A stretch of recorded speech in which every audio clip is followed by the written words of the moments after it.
Well, look, I mean, we've got a 17-man squad. I was disappointed I wasn't in it, actually. It was 17 men. I thought I might have got a spot in there. But, look, I think Nathan Horrocks is the #1 spinner. He's got a very good record in Australia, and I'm sure he'll get given first chance. But if he doesn't do well, then got someone like Doherty that's pushing, Steve Smith that's pushing, so there's options. And I think that's a good sign for Australian cricket. But I think Horrocks will get the first chance. He deserves that. What do you think of Xavier as a spinner? Yeah, he looks good. I've worked with him a little bit. I haven't worked with him much for a while, but yeah, whenever I've worked with him, he's been very, very good.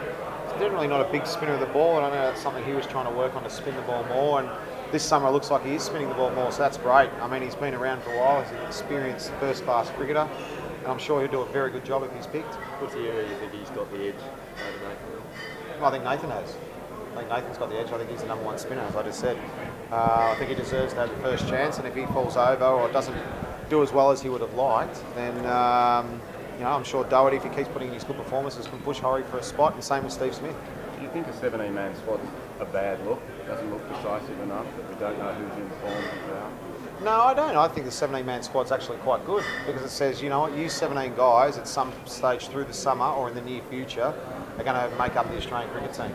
So if you're playing well, that's great. You probably get a chance to play in the first test. If you don't, then these guys are kicking at your heels that they're going to give you a chance to push you out. If your form's not good or you retire, then these guys are coming in. But this is going to be the nucleus of the Australian side over the next 12 months. Well, I think that, I think the spinner on both sides this year is going to have to take some wickets. So you've got to attack. They're going to be flat wickets. The sun's going to be shining. It's going to be hard work for the quick bowlers. So the spinner, got Graham Swan, who's probably the #1 spinner in the world, the most improved cricketer in the world. So we're expecting, everyone's expecting him to do really well. The expectations on him is probably for the first time is something different. Coming in is going to be the leading wicket taker for England. That's a different feeling for him, but I think he's going to do really, really well. I'm very impressed with him. What I've seen this summer in England, commentating over there for the summer, he was fantastic. So I think he's going to be relevant for Australia. I think Nathan Horrocks, as I said, will get first crack at it. I think if Nathan has that mindset of, I remember having a chat with him just before Christmas last year, the Boxing Day Test match, and he's talked about being positive and say, mate, you're bowling well. Get some right fields, work with Ricky to get the right fields, and bowl it to get somebody out. If you ask your question, don't matter anything else, just ask yourself, how am I getting him out? If you ask yourself, how am I getting him out, that naturally gives you a positive mindset. And if he does that, I'm sure he'll be fine. I think Swan will handle the pressure. Yeah, I think he will. I think Swan's very, very good, excellent cricketer.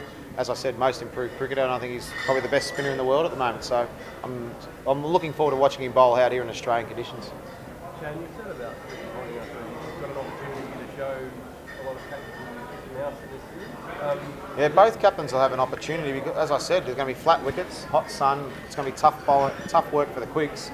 So the tactics from both sides and their tactical brain and how good they are, they've got an opportunity to, I suppose, show off their skill, both Strauss and Ricky, to say how good they are tactically. It could get down to tactics on who wins the series. So the captain's got a huge part to play in what's going to be pretty tough conditions for the bowlers. The Australian team over the last 18 months has a recurring theme where they get into positions that can't quite get over the line. Is that a tactical thing or is it a personal thing? Well, it's just one of those things, when the team is in transition, it's all about being in those, it's a bit like Stuart Appleby was in the golf, Bland the other day. When you've had that experience, you've been in that situation, you know how you're going to react yourself and you know what's going to happen. So I think with the side, they'll be very disappointed. They slipped to #5 in the world in a short amount of time. They won't be very happy with that, and they'll be looking to put that right in this series. But England are 4th, so both sides aren't where they would like to be. And hopefully, this summer one of the guys will jump up the ladder. Do you think people in England underestimate how difficult it is to come out and win the Ashes in Australia? Yeah, well, no one's done it for 25 years, so I don't think they've underestimated it. It's tough. I think Australia have only lost 3 series or 2 series in the last 20 years here. So not just England, it's very tough. Whenever you go to someone's home conditions, it's very, very tough to win because the local players obviously know the conditions better.